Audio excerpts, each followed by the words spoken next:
Sa mga taong di po nakakalimot pong mag-subscribe, naniwala po akong sila ay manatanging busilak at may mabubuting kalooban. Saan man kayo naroon sa iba't ibang sulok ng mundo, sana kayo palagi malakas, maraya sakit araw-araw. Palang umaga, tanghali, gabi sa inyong lahat. Sa mga taong di po nakakalimot pong mag-subscribe, maraming salamat po sa inyong lahat. Sana wag po kayo magsawang mag-subscribe sa akin. Ipagpatuloy nyo pa lamang pagsuporta at pagtulong po sa akin. At tatanayin ko po napakalaking utang na loob sa inyong lahat. At Diyos na po bahalang magagabay po sa inyo lahat. Sa mga baguhan na ngayon naman po nakatuklas ng aking YouTube channel, Liwangan ng Pangasinan, huwag na po kayo magtubiling pindutin ng subscribe, like, and share. Pakipindot na rin po ang bell icon para palagi po kayo updated sa aking mga isusunod na mga video. Pagkakulog ko po at ituturo ko po sa inyo lahat ang aking manalalaman sa panggamot sa spiritual at physical na karamdaman at lahat ng mapanggamot na orasyon. Dito po lamang po matutuklasan sa Liwangan ng Pangasinan. Pakatanda at pakaingatan po lamang, gamitin po lamang sa kabutihan, huwag sa kasamaan, gamitin upang makatulong sa mga taong nangangailangan. At huwag pong ipagyabang at palagi po ninyong isa puso't isipan at pananatiling pagpakumbaba sa isa't isa, magtulungan, magbigayan, higit sa lahat magmahalan. At huwag pong makalimot pong tumulong sa mga taong hinihinga po sa hirap ng buhay at ito'y napakalaking kayamanan sa langit sa pagtulong sa hindi matutumbusan sino man. Kaya ang Diyos na pambalang magsusukli sa lahat po ninyo mga ginagawang mga kabutihan. At pagkakalob sa inyo lahat ang siksik, dikdik at tumapaw ng pagmamahal ng ating Diyos na makapangyarihan sa lahat.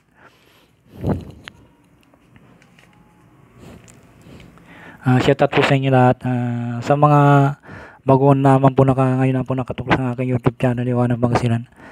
Sana po huwag pong makalimot pong mag-subscribe, mag-like, and share. Pakipindot na rin pong bell icon. Sa mga taong may busilak na mga kalooban po, maraming salamat po na hindi po nakakalimot po mag-subscribe. Maraming salamat po sa inyong lahat. Tatanayin ko po napakalaking utang loob sa inyong lahat.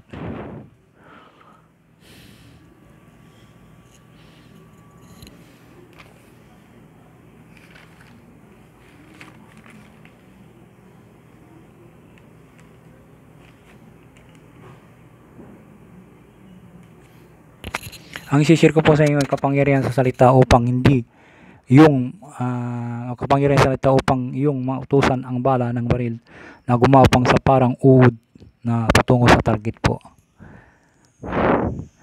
At ito po ay napakalakas pong konpo ito na kung nagde-devotion po kayo, pupudir, mapapagana po nyo ito kung talagang ikakasi po sa inyo ng Diyos ang makapangyarihan sa lahat. Napakabisa po rin po itong salita ng konpo.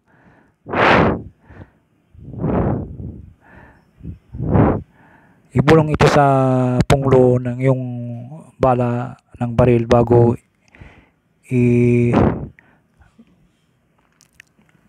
ikasong sa baril.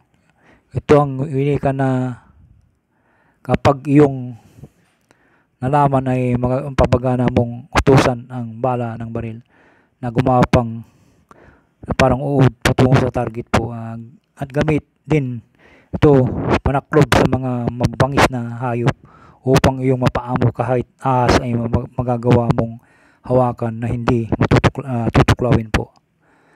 Po ang bisa po ng konpo. Dapat po ay gamitin po lamang sa tama po ito na aking ibabagi po.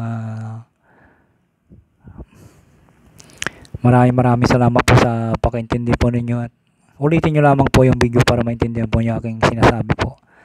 Narito po ang orasyon po na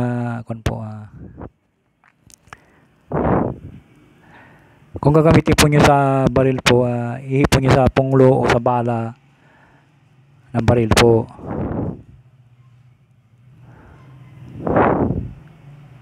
At kung gagamitin nyo naman po sa mababangis na hayop, ihipon nyo sa inyong dibdib po ng 3 beses po.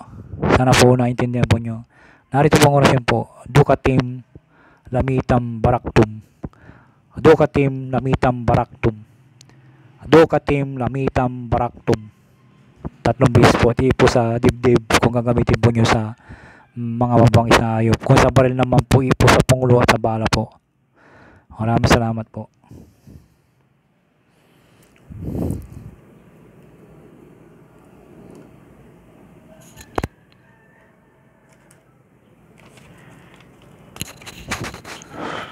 Sana po huwag kayong magsawa mag-subscribe.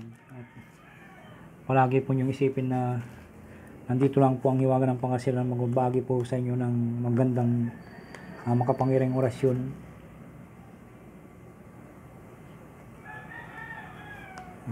Pagkakalog ko po sa inyo ang aking mga nalalaman sa panggamot sa spiritual, physical na karamdaman at ng mga orasyon po. Basta tumutok lamang po kayo dito sa Hiwaga ng Pangasinan at ibabagi ko po lahat ang aking mga makakakaya po na makatutulong po sa inyo. Ito po yung mga na-con na po, pero hindi ko pa nasubukan po ito. Pero yung mga nagkukon na po, nakaanting po na aking kasamaan po ay nasubukan na daw nila ito. Pero iwan ko, hindi nila nabanggit na tumama sa kalaban po. Yung bala lang po ay nabanggit nila na parang gumagapang po daw na ang bagal.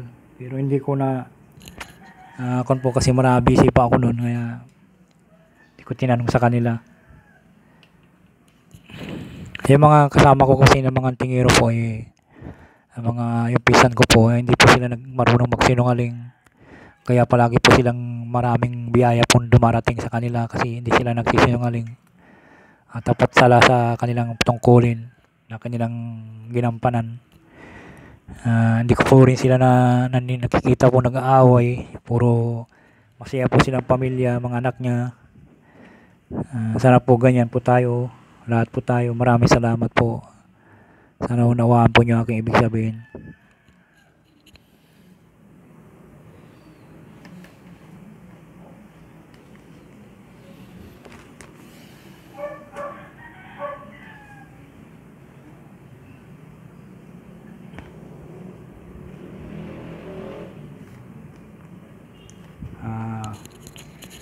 Maraming salamat po. Shout out po sa inyo lahat at subscribe po kayo.